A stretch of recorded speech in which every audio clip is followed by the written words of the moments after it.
Welcome to episode 2 of the Clubcast. Joining me today, all the way from Sydney, is a very special guest, probably known more for representing Abidorney as an escort, maybe than a hurler. That's escort at the Rose of Tralee, of course. He started as Rory Brown in the first ever Battle of the Parish. Joe Meehan, how's it going? How's it going? Yeah, no, it's okay. Not too bad. Yeah, big list First of of things all, there, yeah. the hair is a bit different than the last time we saw you.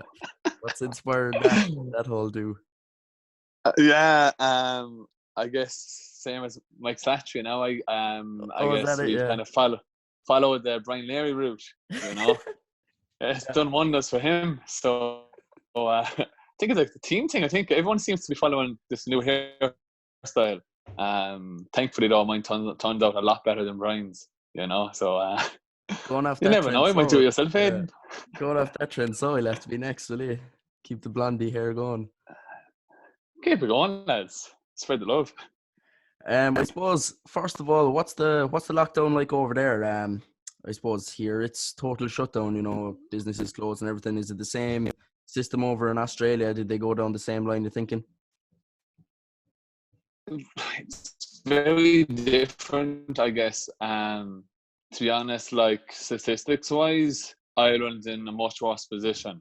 I think the numbers in Ireland, correct me if I'm wrong, like 670, 680 deaths thus far, but in Australia it's only 75. Um, Okay. I think today was 75 this morning, and we 5 times the population over here. So there's a huge difference. It hasn't spread as it has at home, so there wouldn't be on the same comparison for restrictions with that. Like construction sites, for example, haven't really closed. The majority have stayed open. So in that terms, it's business as usual. If you work in construction sites during the week, you can just carry on like with that. Maybe shops and stuff like that. They're doing social distancing. They're restricting numbers going in there. But like you can still go for a haircut. Pubs obviously have closed. You can't eat in restaurants. Like gyms obviously as well closed, things like that. But it hasn't changed dramatically. You know what I'm trying to say? A Yeah. lot of places are still open. So it hasn't affected everybody. But the fact that the death total is so low compared to other countries, it hasn't been as much of an issue. So I feel like like the stats over here seem like they're really flattening out slowly but surely over here. But going forward, obviously that could easily change and go worse. But I think Australia, they closed the borders very early. Yeah. They stopped people coming in. And I think that worked really well for them. Apart from maybe a slip up of one of the cruise ships. I don't know if you saw that back home. Yeah. One of the cruise ships there, yeah, seemed to riddled with coronavirus, and they left the passengers off the ship, and that's where a lot of the cases really came off that ship itself. But like over here, I guess everyone's abiding by social distancing, reducing what they can. A lot of my friends there are working from home. Anyone with office jobs and stuff, so they're all working from home, I guess. But and then on the flip side, some people who came over that knew they didn't really get jobs that were stable yet, or anybody in hospitality, a lot have gone home. There's been a huge number of people gone, because obviously you get no financial support over here, you know. So a lot of people have left the country now over that. So at the moment, it's obviously uncertain times and stuff like that, but Ireland seems to be completely different, you know. Yeah, I suppose we kind of started maybe a couple of weeks later and were forced into more severe lockdown than over there. Yeah, it seems to be more so like that. But yeah, obviously, same as everybody, we don't know how long it's going to go. So Yeah. look, at the moment, it hasn't affected life too much, you know, just social distancing, trying to keep isolation and stuff like that. But apart from that, just I suppose it's more the personal differences. Like you can't enjoy over here as much as you can. You can't go to different states. A lot of the borders are closing. You can't really enjoy the tourism side of it, you know. Yeah. Kind of trying to keep money coming in for work and stuff like that. So it's having knock-on effects on that, which is disaster after the bushfires. Yeah. In the last few months, it's been completely different over here, like, you know. Yeah, I was going to ask you about that actually because it's been fairly bad couple of years for Australia as a whole. How did the bushfires come into effect in life where you are? Yeah, so I'm based in Sydney itself. I guess it didn't have a knock-on effect on the economy here as it could have. Um, Obviously, they're still going to have to rebuild, and the government's still going to have to pump money into infrastructure in the areas that were affected. Um, but we'll say in Sydney, it was just mainly like the smoke. Like, man, it was dreadful there some days. You wouldn't even leave the house. Like, I'd have a bit of asthma and stuff. Like, the breathing would be too heavy. Like, you Yeah. know, I live maybe half an hour from the city. I could see all the buildings, the skyline. But you couldn't even see them. It was that thick. It was like dense fog, really. You know, it really was bad. Like, but like that was just over, and then there was like that was just over, and then just the rain came in for a while, which is a bit of a relief, and things were just getting going, I guess. And now this coronavirus has kicked in as well. Like, so Australia's really going through a tough 6, 8 maybe months. I suppose moving on from that, mainly want to talk to you today about hurling and your hurling memories. I suppose I'll start off. I was going to ask you what your favorite memory is in a black and amber jersey, but I think the memory, I don't think you were wearing a black and amber jersey on the day that your favorite memory might be of. I guess under 21 there a few years ago was good to win. Yeah, sure. Were you not wearing a green and red jersey that day? Yeah, well, I was going to say like Yeah. we're wearing it, but I was trying to mention it. Yeah, Maybe unfortunately. I Yeah, think but Shane Nolan was a factor that day, I think. yeah, I remember And that was actually a great final. That really was, and it was absolutely pouring rain as well that day inside the town. yeah, Shane Nolan got a lovely few scores and a lovely. I think it was a free. Was it from around the 45 or something the first half? I was actually running in and out with the towel to Shane that day. That was my job. I went with the towel, and the towel was absolutely soaking after about a half an hour. So I don't know if it was doing more harm than good in the end of it. Only I didn't do it. Yeah, we've seen that now in the great Sean O'Mahony getting a goal as well in the second half. Yeah, We'll absolutely never forget iconic. that. Yeah, he's out there with Iconic, you yeah. near you as well. Is he too far away from you, or is he close enough? Yeah, he's close to me. Yeah, he's just around here as well, and Alex Mahoney's out here as well. Oh yeah, yeah. I know that. But he would Yeah, have been on that team as well, would he? Or was he yeah, too it's young? all Do three you of us will remember? be in on it. Yeah, yeah, Yeah, yeah. all three of us. Yeah, we'll try to get out another 12 of us might make a team. Yeah, maybe. Yeah, yeah. Yeah, I And guess that's probably it. yeah, obviously, yeah, joined up with Crota.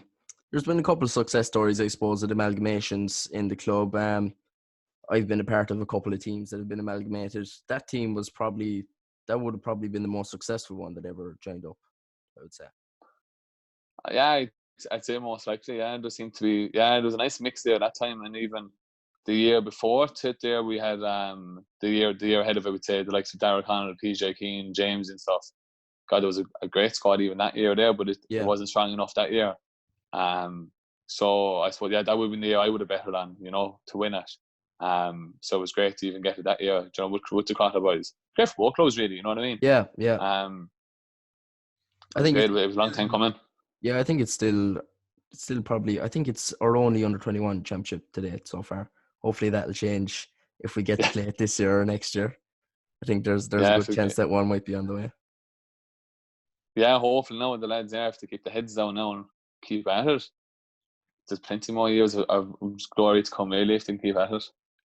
Yeah, I suppose actually, yeah, because Aberdeen and Crowder were joined up around minor as well around those couple of years, and they were very unlucky actually not to get to a minor final. They lost a couple of semi-finals. There was one particular game in town against South Kerry that my father doesn't exactly have too fond memories of. That Michael Leary would have been on that team. Jordan Conway would have been there. Rowan Donovan was playing. So that was actually a very good squad. Looking back in it now, everyone is a main starter for their senior team now. So some good success stories in between all the rivalries between Aberdeen and Crowd, I suppose. And become best friends all of a sudden, didn't they? Yeah. So moving on from that, from the glory days to maybe some of the funnier moments. What comes to mind when you think of the funny moments you've seen on a hurling pitch? Jeez, funny moments, I suppose. Geez, even back in the days, trainings, even you could you can remember the likes of Tommy Hayes there coming out of the train there, maybe a couple of slippers hidden in different areas. Yeah, and then have Timmy every week, then or Tom Healy giving out the yarn where are all the fiddles going?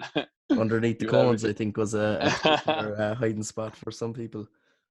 Jeez, the lads were cheeky enough. They'd be pushing on the back of a sack. They'd have gotten away with it. I suppose funny days, I suppose, just to crack with the lads, really, just around different matches and stuff like that, and even just to train, the usual banter between a bunch of lads, you know. I do remember one game, all right, against Baby High. Might have a bit of tension there towards the end of a match, trying to go for a goal. I think I was. The ball dropped in the end. All I saw was the ball anyway and pulled like mad, I guess. Broke the hurley in half anyway across someone, and I think it ended up in the bed high goalkeeper. I cleared it out. I went straight to the line for Holly. James Feely patting me the back with a new Holly running out to me. I said, "Keep it up, do that again." Came back out, really pushed for another goal anyway, and didn't get in the end anyway. All I get anyway is Michael Leahy straight up to me. Why the hell did you just break a Holly off my leg? Disaster. And I was full of confidence there, thinking I was going to get a goal, but it didn't go down the way I thought it was going to go down. You know. You won the treble, did you? Were I'd you have on been the there team that that won the year, treble? yeah. Yeah. Well, that was Yeah, a very good year for the club. Yeah, it was. Yeah, guys, it was actually a strong team there too that year. Like, do you know what I mean? Between everything, like, it was a pity now we didn't get the championship out of it. But that kind of falls off every year, I suppose, when you have the senior teams going well. Yeah. You know, but no, yeah, God, that was a great team there going. So it was, but I guess it was just, yeah, I suppose the same as every year. I suppose you always look back and it's championships you kind of go by, isn't it? Yeah, I You suppose. know, even though that team was very strong and there was some great wins that year. Yeah, I mean, any final you win, I suppose, is a better final than the one you lose. Like. Yeah, 100%. We've been at the raw end of the deal a few years as well. By God. Are you with a club in Australia at the moment, or are you still tipping? Well, obviously, probably not. Yeah, before it. playing. Yeah, it's off now at the moment. Playing over here with Michael Cusacks. I suppose that David O'Connell will be involved with the club there, and there'll be a few Aberdeen guys in with them over the years. Playing with them over here when I can. It can be hard there to make trains, as you can imagine, living in the city and the cost of living here and between everything like that. So yeah, playing as much as I can now. It's good to play. It's great. Like, it's great just for the social scene itself in a new city when you're trying to make friends, you know, and get employment and stuff like that. Like, God, like they say that they should be good abroad, looking after each other, but they really are. Like, you know, like even total strangers in a club there would end up helping each other get jobs, rooms and houses, you name it. Like, so it's actually fantastic to be involved in, even just for that aspect alone.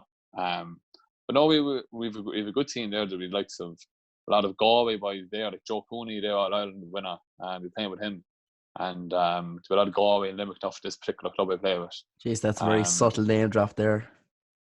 Yeah, do you know what? I'm trying to think for the lads who play county. When I know with McKeaney, they're playing for Westmeath. There's a few lads, but I can't even think of who's county now or not. The standard will be very good, but the lads all around there, you know. So they would, like, geez, there'll be a strong club, and geez, the standard's great over here. Like, I was surprised because there doesn't be like drinking bans, there doesn't be any of that, like, and you know, but God, it's as tough as senior, if not tougher than home. Like, yeah, you know, it's fantastic to see it. Like, especially when people are far away from home, and I guess some people get distracted and just want to kind of enjoy themselves for a while they're away, you know, like that. But it's great to see people taking it serious too, you know, because there are a lot of people over here for good, you know, a lot of people settled over here and stuff like that. Yeah. And it'd be the one thing more than anything they'd miss from home is just the regularity of playing competitive sports, you know. So it's great in that sense, like. And is there a lot of clubs then around you? Like, what would you kind of do to play matches? Do you have like kind of mini tournaments, or would you have just one-off games, or? Yeah, so there'll be, I think it's like five hurling teams in Sydney. But there'll be an extra couple of clubs then that would be with football, just football themselves. Yeah. So what would happen normally is out west, about 45 minutes out west, kind of, there'd be a pitch there that's like an AFL pitch. There's two pitches there, and generally, like, that's been used for the past couple of years, I believe. On a Sunday, you'd go out there and you'd play matches there. So you'd have competition. So each club has their own competition. We had the Michael Cusacks the tournament. a number of months ago now, I guess. I'll just name drop again. We won that, so the medal there already. So there'll be competitions by the clubs themselves, and that'll be kind of a bit of a fundraiser for the club itself then also. But it's just, you play the same team a couple of times a year, like, but players come and go as well then the whole time. You have guys going different regional work, guys visas up, leaving to go home. So it doesn't really get dull, I guess, in that sense, Yeah. You always have a few different guys, and every year it's good. I suppose it can go either way.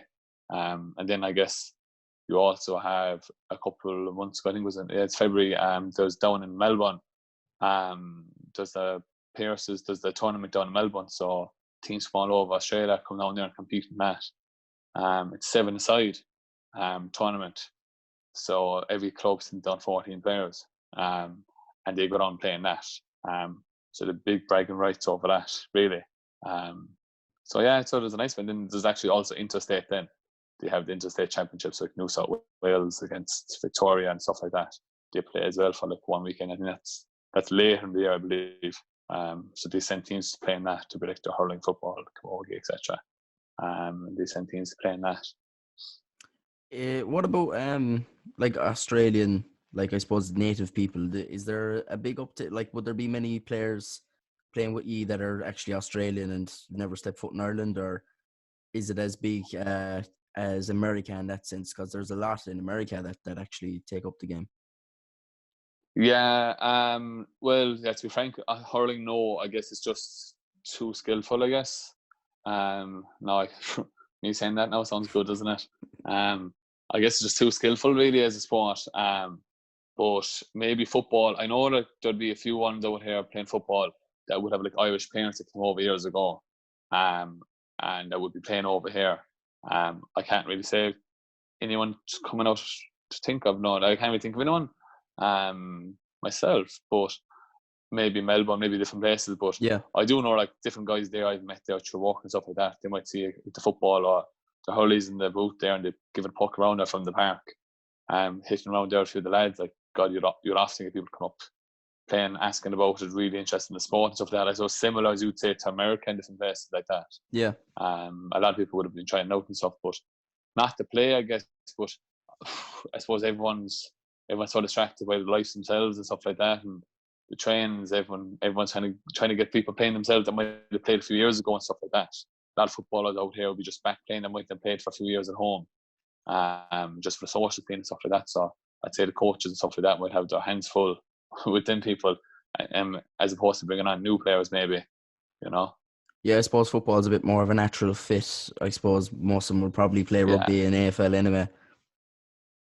Yeah, possibly. Yeah, up here in Sydney, rugby league is kind of the big thing here, and AFL then be more Melbourne, Adelaide, the big thing down there. A bit of cricket as well, I suppose. Yeah, might give that a shot.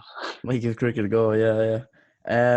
I want to ask you quickly, because obviously I mentioned that you were in the Rose of Tralee like at the start, and some people who don't know you will be like, how do you just brush off of that? So it mightn't happen this year, obviously, which is a big blow for Tralee in itself. But how actually good was it, like, being a part of the whole festival and stuff? And would you encourage like people around this area who really kind of broke the mold when you did it? Like, because I don't really know anyone else around this area who's ever gone for it. Like, but would you encourage like people around my age and up, to actually, get out there to participate, like, and go for it? Like, yeah, no, good question. It was great, really. All in, like, I guess it's something that kind of pushes you as a person to grow. I guess you're going in, like, literally going into a hotel in Tralee. Well, I suppose initially doing interviews, so I just interviews, just to kind of know what kind of lad you are, like, just you're a good lad or whatever, and just asking what you want to do it, whatever. And I only did it just meet new people, and try something out different. And I always said I'd love to go do a bit of traveling like that, but there's no one really going, like, I said this might kind of push me a bit in that direction.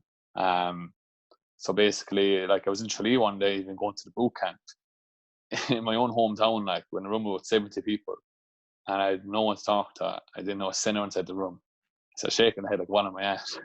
But geez, I got going that weekend. So by the end of the weekend, you were talking to all the lads, and after making a load of new friends, and fast forward a few months there, I went to England, meeting up with lads.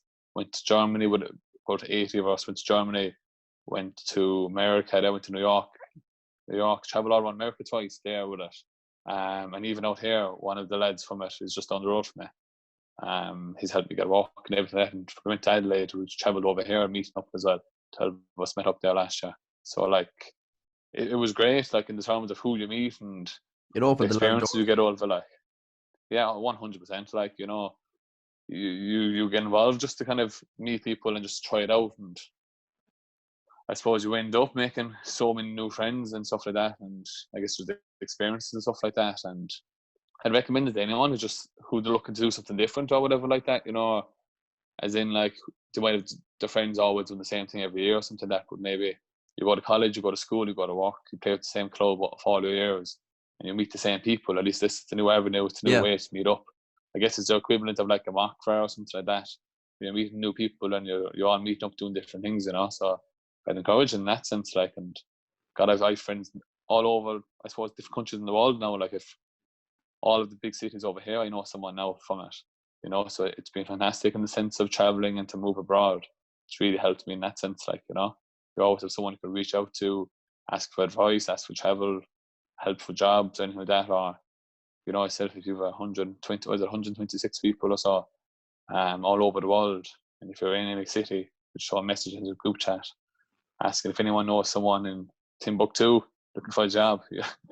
You'll be surprised. You might get 3 or 4 replies, you know? Yeah, yeah. I heard a rumor that Owen O'Connor was actually going to go for this year, but maybe you won't know. Yeah, he was going for, I actually did hear that too, Aidan, but the problem is he kept applying to be a rose, I heard. He got carried away from the Patrick's Day parade a few years ago. He kept applying for the rose. He didn't realise his escorts he should be going for. Look at give the boy a chance. Give the boy a chance. He's a gentleman. Jeez, that was harsh of us now to just call him out there like that. But I suppose to finish up, what are you missing most about home?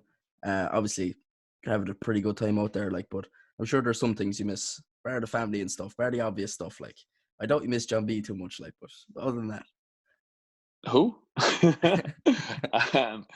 No, yeah, I guess you'd appreciate more at home, like, you know. I suppose you see all the sights and everything like that out here, but like, I guess it's when you're away you realise what you had on your doorstep, like view wise and everything like that. So when I go home, I suppose the first week or two anyway, I'll be very appreciative of that, like. But you miss other things then, like you miss like the food. Obviously, it's not overly different in Australia, like. You might miss, like, you know, a good chicken roll down and a bottle of Lucozade like that. They don't be as good here, like, but you miss different things like PJ Keen, simple things like that, you know. he Just misses the you little as well. things like Don't that, you worry. know. He never So stops look at, talking about it, man. sure, look at. I'm only video call away, PJ. So, are you actually planning on coming home at some stage, like, or are you going to stay out there all the time, or what's your plan? I suppose the plan at the moment is to find an Aussie boy to get a visa for, I guess, get married, you know. Hopefully, you know, there's one lying around. No, I suppose to be honest with you, at the moment it's all up in the air. Just trying to keep working and trying to stay here for a while anyway. At the moment, they're talking about you can't fly into Australia and many other countries, obviously, for the foreseeable. Yeah. But I guess being here, the main objective really is to travel and to see the country and get as much as I can, because the visas are for certain time frames and they won't be extended while you're here, like, you know. So I guess in the coming months, and if there's no opportunity going forward to travel around Australia more, I guess you're kind of just going to be in the house, isolated, doing the same thing for the coming months. You start questioning whether you should just go home, like, you know. Yeah. Just because there'll be no real enjoyment out of it, you know. You just be living in a country very far from home, still with the risk of getting sick over here.